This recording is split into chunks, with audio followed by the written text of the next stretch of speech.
disons avant Noël, une nouvelle phase dans la lutte contre le démantèlement des gangs. Il avait même précisé que les bandits seront poursuivis jusque dans leur dernier retranchement. Autant dire qu'il y aura pour la première fois des affrontements corps à corps. Ouais. Expliquez-nous. Bon, merci beaucoup, Monsieur Wendel, d'avoir m'invité ici à Radio Métropole. Je suis vraiment très content d'être ici. Mais c'est vrai, ce que le commandant en chef a dit. Maintenant, nous sommes dans la phase des opérations décisives.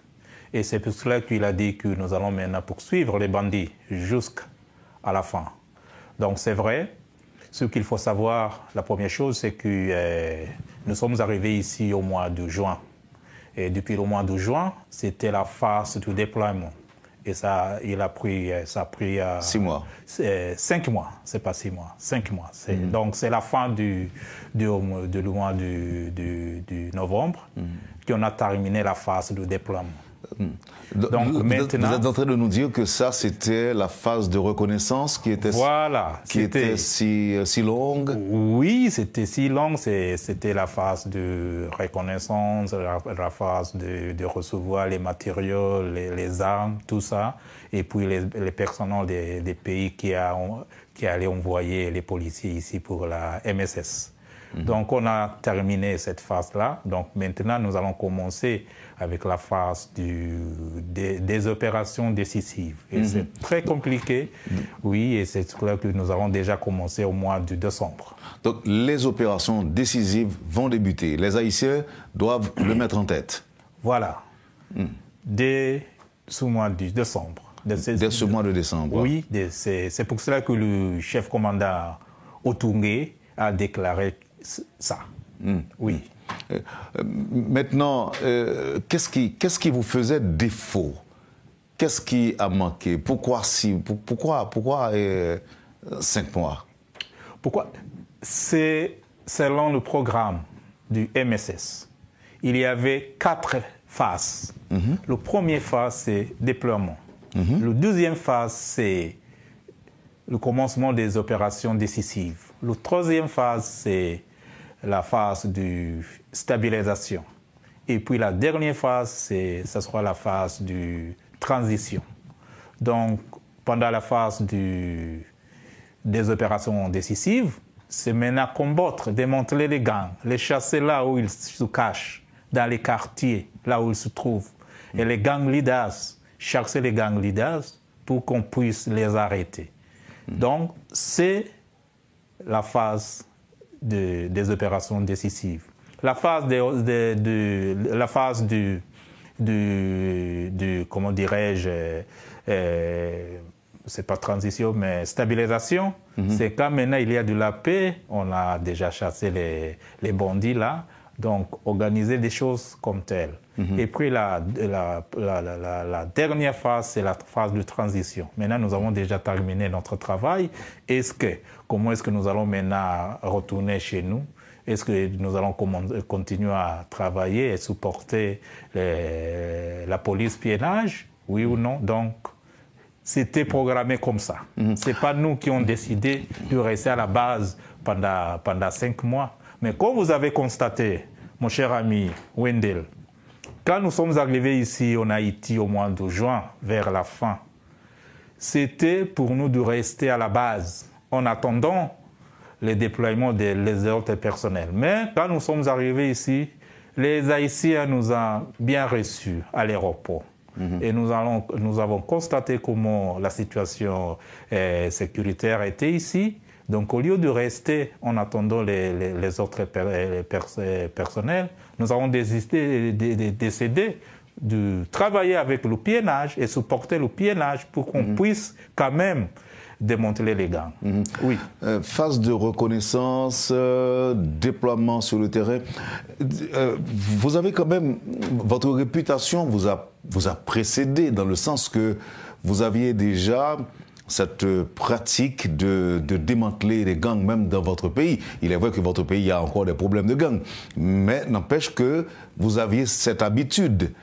qu'est-ce qui fait la différence entre le fonctionnement des gangs de chez vous et ceux qui sont en Haïti? Bon, c'est une très bonne question.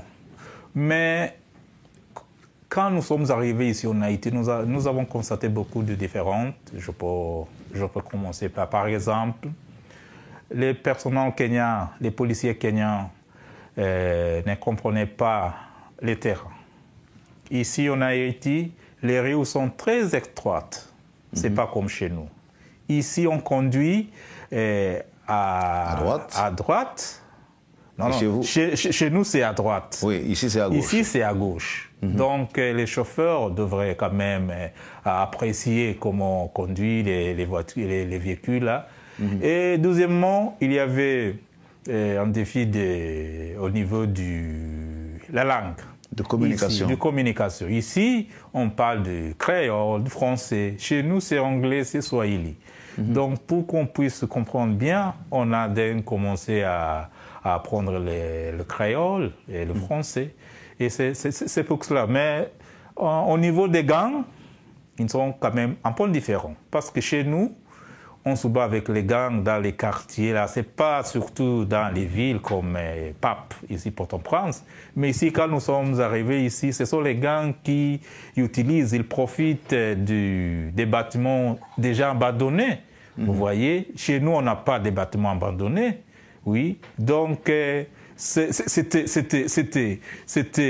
le combat très clos. C'était le combat, oui, très proche, comment dirais-je. Oui, c'est ça. Alors, chez vous, c'est comme ça? Oui. Oui. OK. Est-ce qu'on peut considérer cette différence comme étant des obstacles pour vous? Je ne dirais pas ça, mais à vrai dire, c'est un peu compliqué. Parce qu'ici, les gangs se trouvent parmi la population. Ils ne sont pas vraiment très isolés. Et oui, ils sont parmi la population. Donc, il faut quand même marcher un peu lentement. Oui, sinon, on allait tuer beaucoup du civil, vous voyez, les civiliens, oui. Donc, mais comment vous allez vous y prendre pour éviter qu'il y a trop de dommages collatéraux? Oui, donc la première chose, nous sommes venus ici pour supporter le piénage. Donc, chaque jour que nous sommes à l'extérieur, là, nous sommes toujours accompagnés par la piénage. Nous faisons les opérations conjointes avec les piénages. Donc, pour cela, comme ça, les piénages nous dirigent comment réagir sur le terrain. Oui, et puis quelquefois, ce sont les policiers haïtiens, le piénage, qui dirigent les opérations. Donc comme ça, nous ne pouvons pas tuer n'importe qui. OK. Là je comprends. Cette semaine encore, M. Otongue a fait état de certaines informations. Par exemple, il y a une frange de la presse locale et internationale qui entrave le travail de la mission. Ouais. Vous avez des éléments pour nous expliquer cette compréhension, ou bien pour nous dire exactement à quoi le général, le commandant en chef, voulait faire allusion?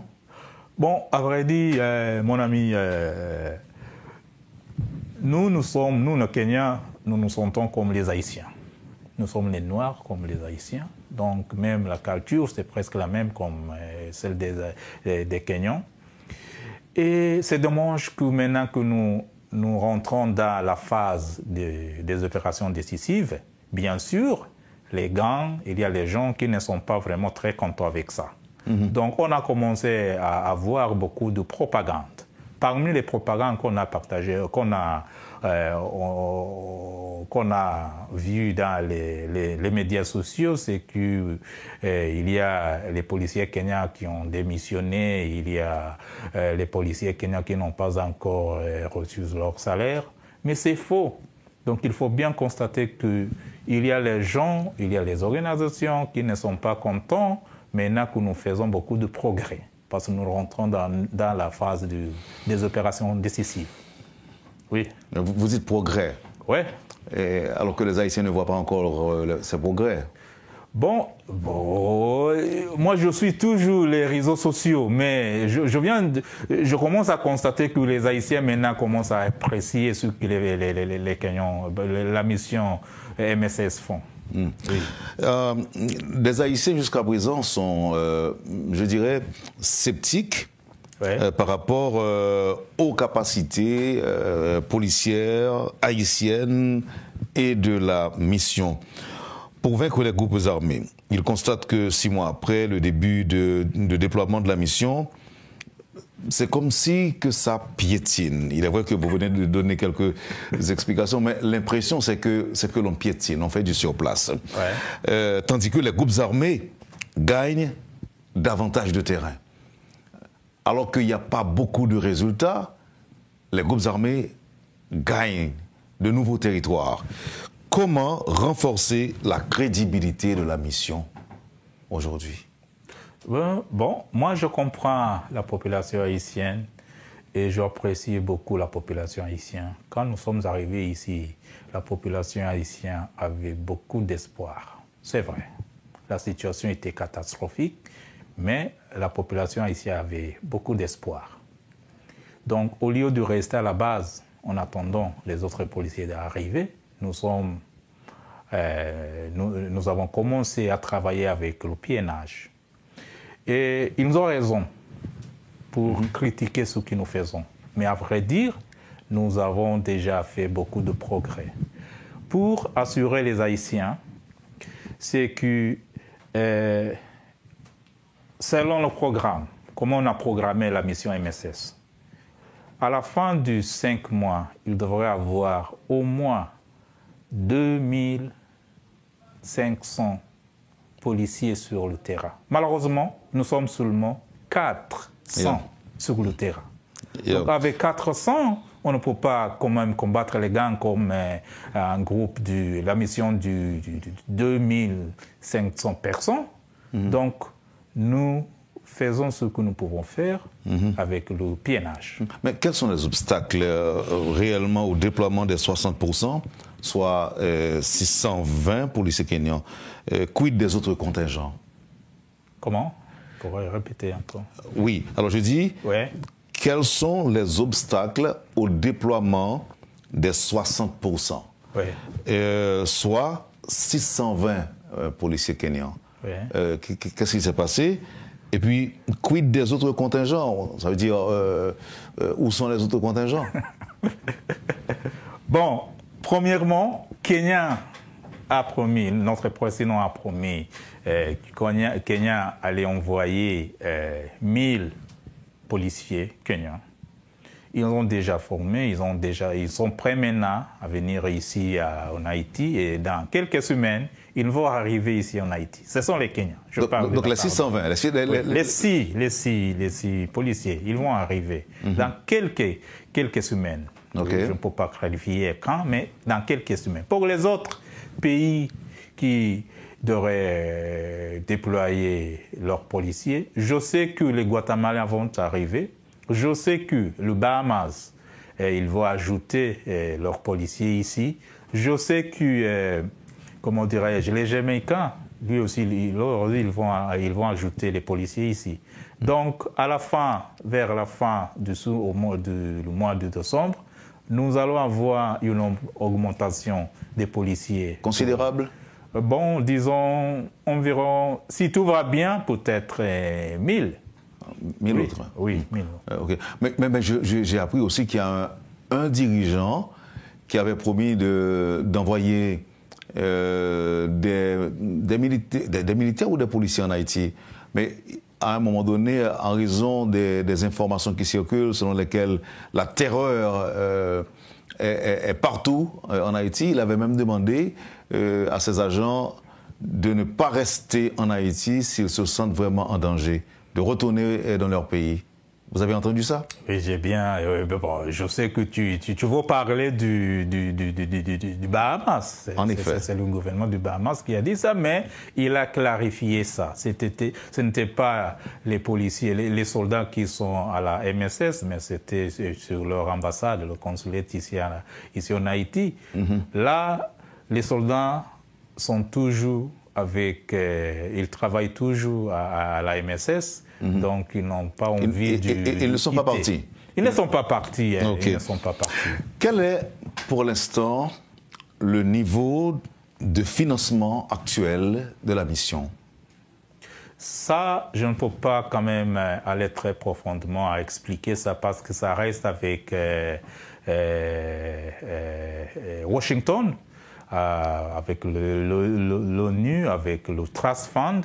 Mais je sais qu'il y a beaucoup de pays qui ont promis de contribuer au fonds. Donc, je suis sûr que ça va aller. Ça va aller. Et ce que vous avez déjà est suffisant pour, je dirais, pour maintenir les opérations conjointes avec la partie haïtienne? Oui. Ce que vous avez comme fonds? Oui. Comme fonds, oui. Mais même aussi les matériaux, les arts, oui, nous en avons. Oui. Certains gens évoquent la nécessité que vous utilisiez des drones pour mener vos opérations. Comment ça se passe? Est-ce que vous en avez ou bien vous attendez? Nous avons des drones, mon ami, nous avons des drones. Est-ce que vous les utilisez? Oui, bien sûr. Est-ce que ça donne des résultats? Beaucoup de résultats. Comme nous, par exemple, c'est le piénage. Il a les drones. Nous utilisons toujours les drones avec nos piénages. Les États-Unis nous ont donné les drones. Nous utilisons toujours les drones. Nous avons le drone à Port-Sondé. Nous avons les drones à la Police Academy, à l'Académie de police. Oui, nous avons les drones ici à la base. Mais vous savez aussi que les gangs aussi ont des drones. Voilà, je sais qu'ils ont des drones. Et bon, donc comme ça que nous devons avoir les drones aussi. Oui. OK. Est-ce qu'à l'avenir, vous prévoyez d'effectuer des vols à l'hélicoptère, par exemple? Oui. Dans le cadre de vos opérations? C'est déjà programmé, mon ami. Oui, nous avons des pays qui vont nous donner El Salvador, il va nous donner les avions, hélicoptères pour le Guatemala, même chose, qu'on puisse employer ici sur le terrain. Vous êtes en train de nous dire que ça va être quelque chose de grandiose, de gigantesque, je dirais? Voilà, parce que c'est nécessaire pour insérer les policiers sur le terrain, parce qu'ici on a constaté que les gangs bloquent toujours des routes. Donc pour y arriver au cas de massacre, au cas d'une attaque, pour arriver sur le terrain, tu trouves que la route est déjà bloquée. Donc, ça sera mieux d'utiliser les hélicoptères et aussi pour les évacuations. Oui. Qu'est-ce que ça vous a dit? À quel niveau vous vous êtes senti interpellé, choqué par le massacre perpétré le week-end dernier sur des membres de la population civile non loin de Cité Soleil? Qu'est-ce que ça a fait sur vous alors que vous êtes là, vous êtes en Haïti? Bon, c'est pas bon. C'est dommage que ça peut arriver quand nous sommes ici en Haïti. C'est pas bon. C'est mauvais. Mais ce que je peux assurer les Haïtiens, c'est presque la même chose qui est arrivée à la Antibonite. Tu te rappelles, au mois d'octobre, on a fait le massacre à Antibonite et à cause de ça, nous avons envoyé notre équipe jusqu'à Port-Sondé pour pacifier les routes là, et maintenant ça va. Même ici, à Cité-Soleil, à Bel-Air, à Solino, nous avons déjà nous installé à IG Piénage. C'est pour cela que nous pouvons être un peu proches de la population. Delmas, IG Delmas, pour le National Port et les autres comme ça. Donc, c'est dommage que ce qui est arrivé pendant le week-end, mais nous sommes en train de faire quelque chose. Vous n'aviez pas reçu d'appel à l'aide de la part de la population ce jour-là? Non, malheureusement non. Malheureusement non. Avant de continuer à vous poser des questions sur ce que vous faites, ce que vous allez faire, comment vous évaluez le travail de vos collègues policiers haïtiens? Mon ami, il faut être fier de votre policier. Ils travaillent beaucoup, ils travaillent dur. Oui, ils ont le goût de travailler. Nous sommes vraiment très fiers de nos collègues, les policiers haïtiens, parce qu'ils nous ont montré les chemins, oui. Et c'est seulement peut-être les supporter avec les matériaux et avec les armes, et comme ça, ils vont travailler plus dur comme maintenant. Mais nous sommes fiers, nous travaillons toujours comme une équipe, nous faisons toujours des opérations conjointes. Nous sommes tous sur la terre avec les Haïtiens, la PNH. Et même le directeur général, M. Ramon Nomil, et notre commandant en chef, M. Geoffrey Otungue. Si vous les contrats quelque part, vous pouvez penser que ce sont des frères jumeaux. Ils sont des jumeaux. Parce qu'ils sont toujours ensemble. Ils travaillent toujours ensemble. Et ça, la même chose avec les autres policiers haïtiens. Nous travaillons toujours comme des frères, comme des sœurs. Et c'est très important pour la population haïtienne de comprendre ça. Selon vous, la police nationale a besoin de quoi aujourd'hui pour continuer la lutte contre les gangs? Avec la mission ou sans la mission? Elle a besoin de quoi, la PNH? La première chose, les véhicules blindés, c'est très important. La deuxième chose, il faut avoir, comment dirais-je, il faut augmenter le personnel. C'est pour cela qu'il y a maintenant à Police Academy. Quand nous sommes arrivés ici, la Police Academy était fermée. Donc, pour les nouveaux policiers, ils sont maintenant en train d'être formés à la Police Academy. Donc, il faut avoir... Le nombre de polices doit augmenter. Et aussi, il doit être bien payé quand même. Il travaille dur. Oui, il doit être bien payé quand même. Parce que c'est pas un travail facile, mon ami. Oui, et comme ça, ils vont être bien motivés. Vous n'avez pas parlé de matériel, d'équipement, à part les, bien sûr. À part les blindés.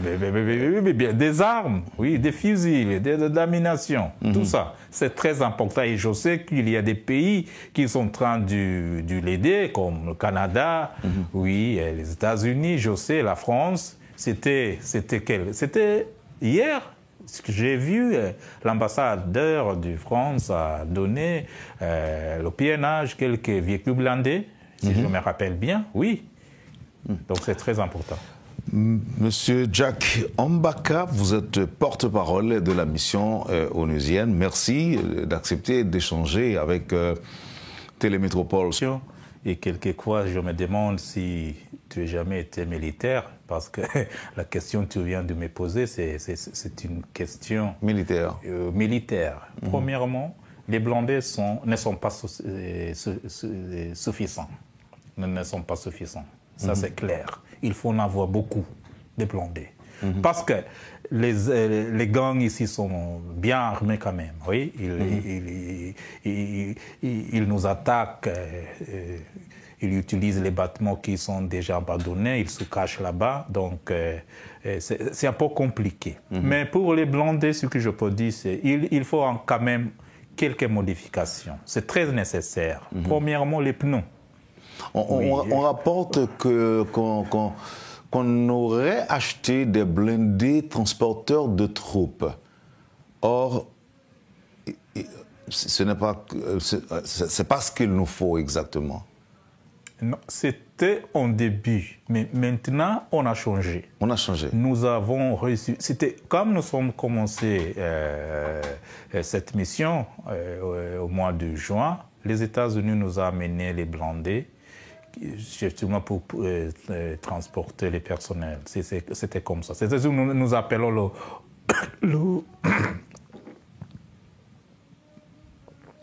les Max Pro. Pour les Max Pro, c'était le cas. Mais maintenant, nous avons les blindés. Okay.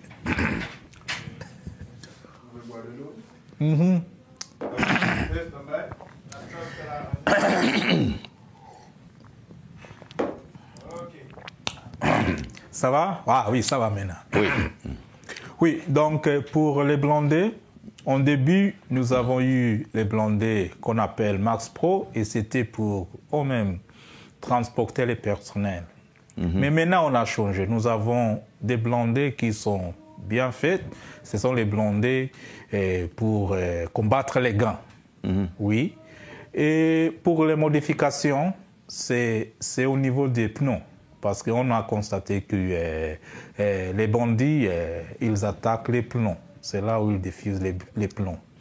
Donc, il faut avoir les pneus qui ne peuvent pas être déchirés, juste comme ça. Les pneus? Oui, les pneus. Oui, les pneus. Les pneus. Les pneus. OK. Oui. Alors, nous autres, en Haïti, nous disons pneus. Le pneu, ouais, voilà, vous avez raison. Et deuxièmement, pour un peu de modification, nous avons ce qu'on appelle les tarettes. Tarettes, ce qu'on a à haut là-bas, les tarettes, ils ont ouvert. Il faut être fermé. C'est très. À cause les Molotov. Ici, les gangs utilisent Molotov. Ils jettent les Molotov des bâtiments abandonnés. Ils jettent les Molotov. Et si les Molotov tombent dans les véhicules blindés... Donc, ils lancent des cocktails Molotov. Voilà, cocktails Molotov. Et voilà. les blindés que nous avons actuellement ne seront pas affectés par ça? Bon, oui, heureusement, ils ne sont pas affectés, mais c'est quand même dangereux parce que les tarettes sont ouvertes. Si c'était fermé, donc la menace des cocktails Molotov n'aurait pas d'effet? Oui. Oui. Et est-ce que vous pensez que la mission sera capable de garantir la sécurité du pays lors des prochaines élections l'année prochaine? Je ne doute pas. Vous êtes certain? Je suis sûr. Je suis certain. Pourquoi est-ce que je dis ça? Premièrement, le mandat de la mission MSS, c'est très clair. C'est 3 choses. On a 3 choses comme mandat. La première chose, c'est supporter l'appiennage. La deuxième chose, c'est sauvegarder les infrastructures critiques, oui, les bâtiments gouvernementaux et tout ça. Et la troisième chose, c'est organiser pour qu'on puisse avoir des élections. C'est la troisième chose à faire. Donc, dans la phase de stabilisation, c'est ce qu'on voulait avoir dans la phase de stabilisation, avoir des élections. Et puis la phase de transition, la mission va démissionner, va sortir. Donc moi je suis sûr, je suis certain que c'est possible parce que nous avons ce qu'on doit avoir. Oui. Donc vous pensez que l'on sera en mesure de tenir les élections? Oui, mais ça dépendra avec la situation politique d'Haïti. Oui, oui, ça, c'est au niveau du politique. Pour nous, c'est pour garantir la sécurité pour les Haïtiens. Mais ce que je sais, nous travaillons avec les politiciens, le Premier ministre et les autres. Donc, j'espère que c'est possible. Oui, si on travaille. Dites-nous, monsieur le porte-parole, qu'est-ce que... En fait, si cela ne dépendait que de vous pour résoudre les problèmes de sécurité, quel genre d'approche vous auriez privilégié? Négocier avec les bandits que certains gens qualifient de terroristes, ou bien négocier un processus de paix avec eux? Qu'est-ce que vous auriez privilégié?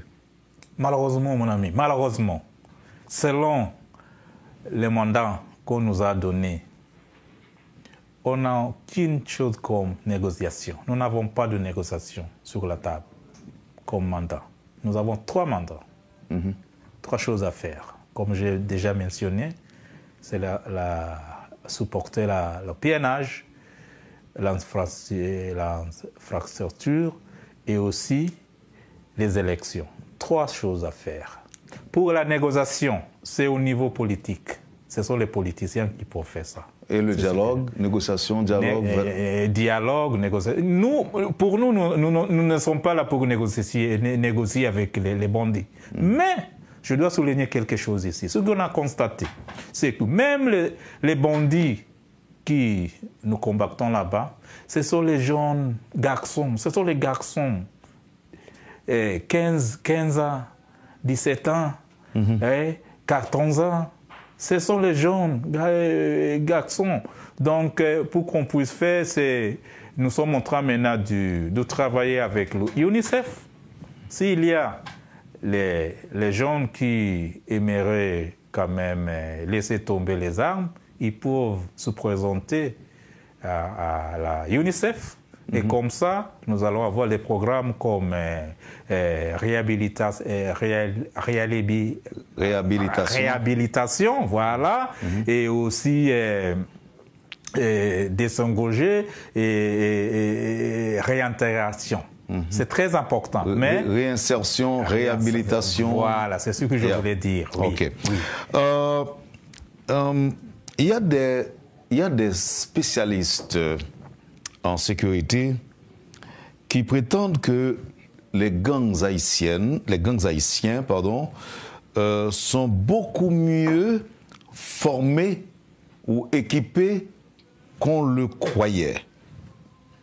Est-ce que c'est votre point de vue? Est-ce que vous estimez qu'ils sont vraiment beaucoup plus équipés et que vous pensiez avant que ça allait être une tâche facile, un travail facile pour vous? Monsieur Wendel, vous avez commencé la question avec les spécialistes. Oui, entre guillemets. Pour moi, c'est entre guillemets. Parce qu'ils ne savent pas de quoi ils parlent. Oui, je viens de vous expliquer que lorsque nous sommes sur le terrain, ce que nous rencontrons, ce sont les jeunes garçons. Ce sont les garçons de 14 ans, 15 ans, qui sont sur la rue. Oui, ils ne sont pas bien formés. Oui, ils ont les armes, oui. Ils ont les grandes armes, oui, mais ils ne sont pas bien formés comme nous. Pour nous, ce sont les unités spécialisées pour combattre les gangs. Donc c'est faux, c'est pas vrai. Selon les experts, c'est pas vrai. OK. Oui. Permettez encore que je parle d'experts, mais quand même, il y en a qui existent et qui sont même considérés comme étant crédibles. Ouais. Ils croient. Alors, si vous préférez que je dise entre guillemets, ça ne va pas nous déranger. Ouais. OK? Des experts crédibles, entre guillemets, et croient autre chose. Ils croient que le défi sécuritaire en Haïti est du genre terroriste.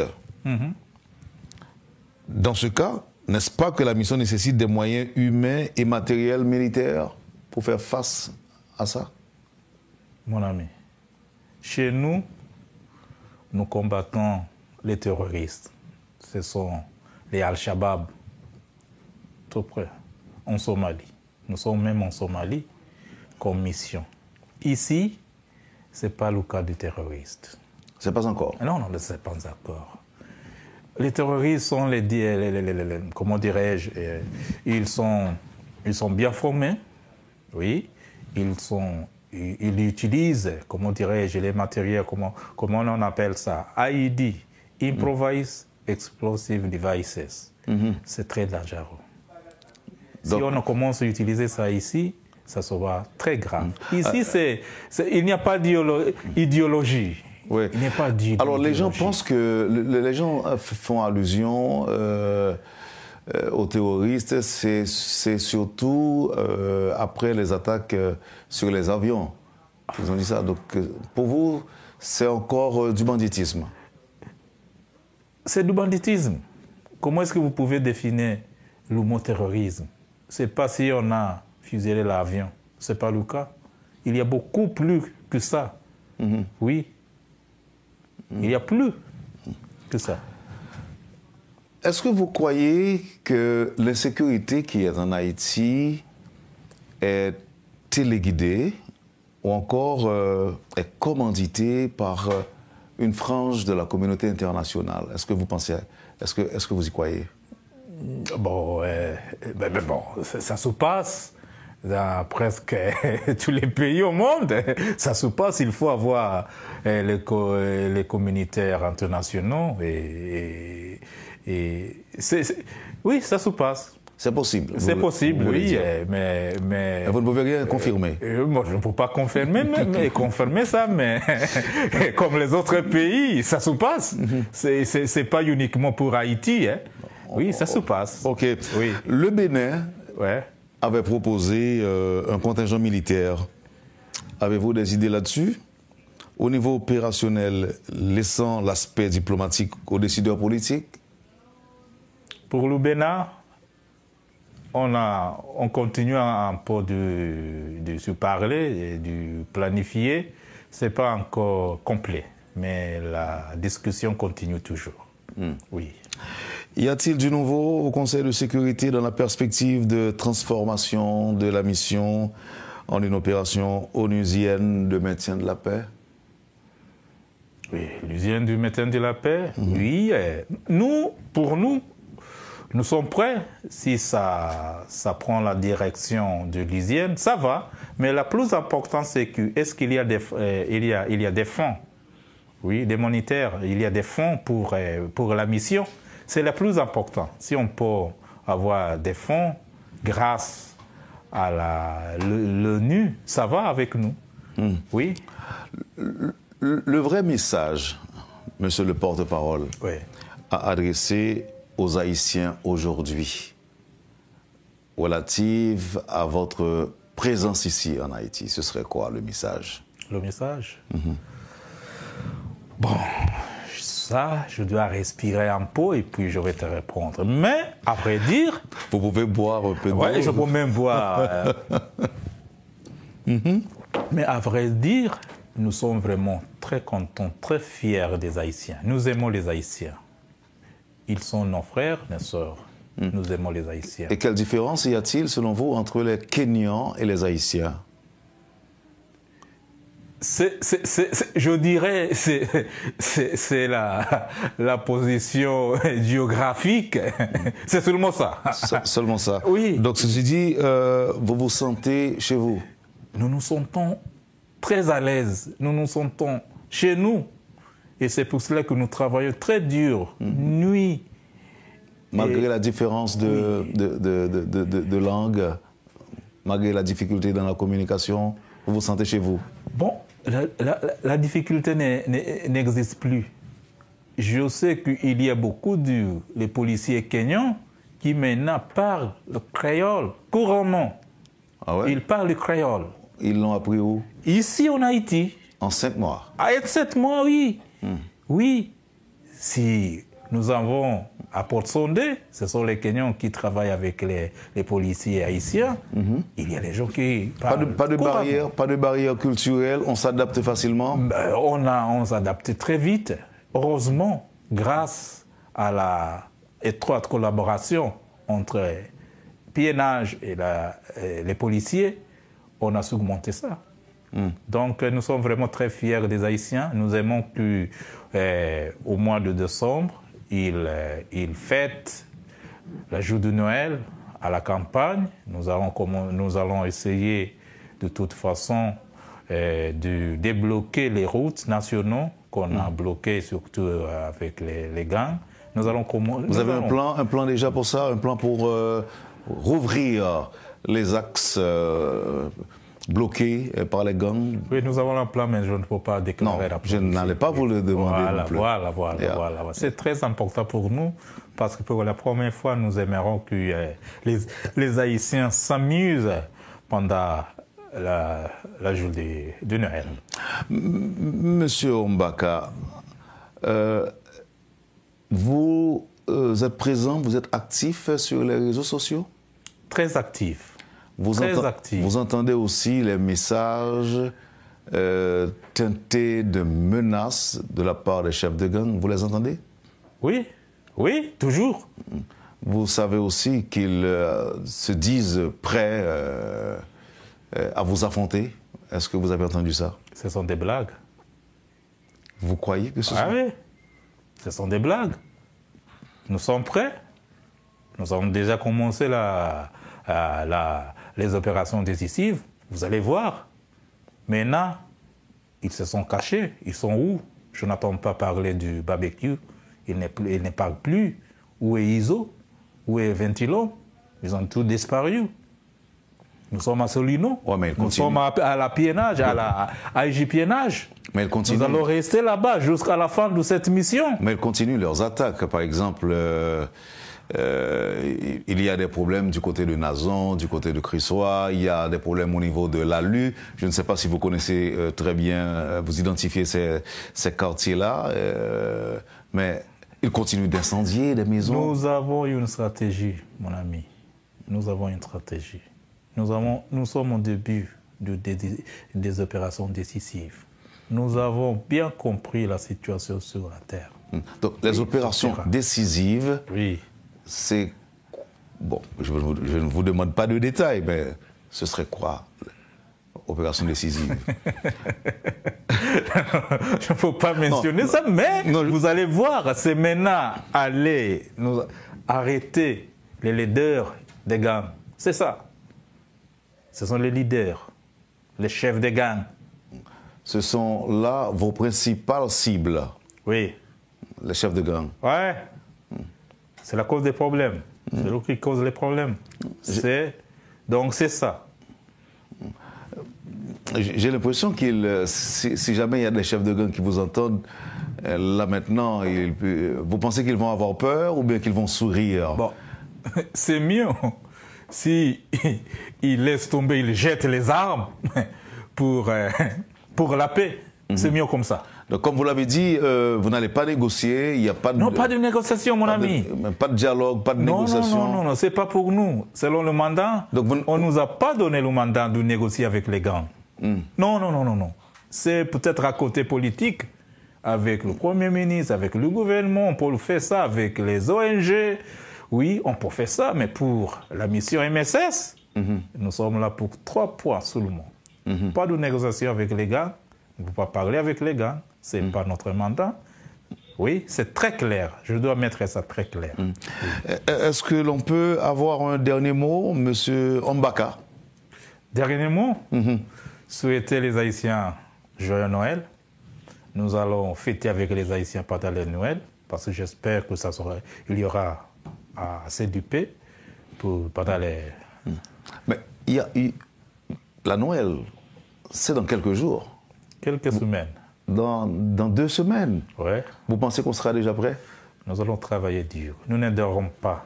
Les policiers ne dorment pas. Ils travaillent jour et nuit.